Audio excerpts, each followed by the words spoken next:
সন্ধ্যা হলেই আপনাদের জন্য মনটা খুব অস্থির হয়ে পড়ে, কখন আপনাদের সঙ্গে কথা বলবো, কখন আড্ডা দেবো, চায়ের কাপ হাতে নিয়ে বসে পড়ি। জানি না আপনাদের ভালো লাগে কিনা, কিন্তু আমার খুব ভালো লাগে। আজকে আপনাদের জন্য নিয়ে একটি চাল কুমড়ার রেসিপি। চাল কুমড়া দিয়ে নারিকেলের দুধ দিয়ে রেসিপিটা করেছি, আশা করি সবারই ভালো লাগবে। কথা না বাড়িয়ে চলে যাই।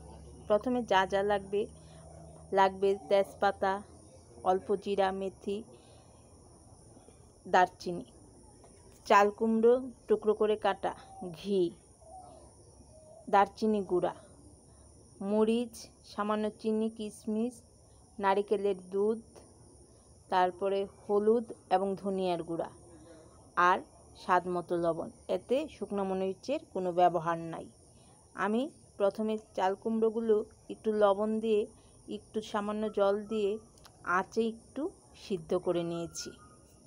বেশ কিছুটা সময় আঁচে সিদ্ধ করে নিয়েছি। সিদ্ধ হয়ে আসলে আমি একটু নাড়াচাড়া করে দেখে নিয়েছি। তারপর একটা পাত্রে ঢেলে নিয়েছি।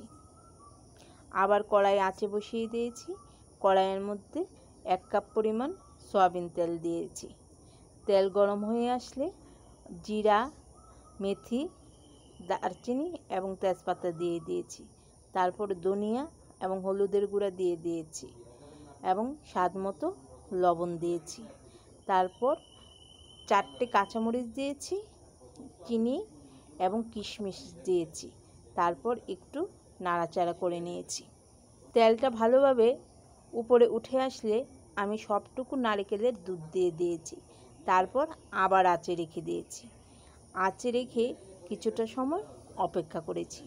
তারপর সিদ্ধ করা চাল কুমড়ো টুকরোগুলো দিয়ে দিয়েছি।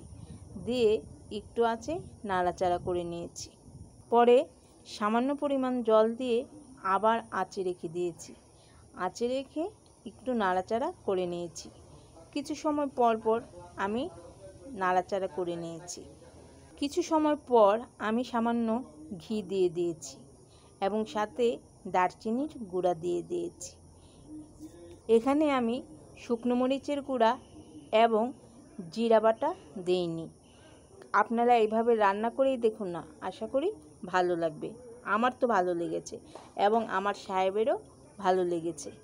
যখন ঝোলটা একদম মাখো মাখো হয়ে এসেছে তখন আমি নামিয়ে নিয়েছি। আমার তো ভালো লেগেছে, আশা করি আপনাদেরও ভালো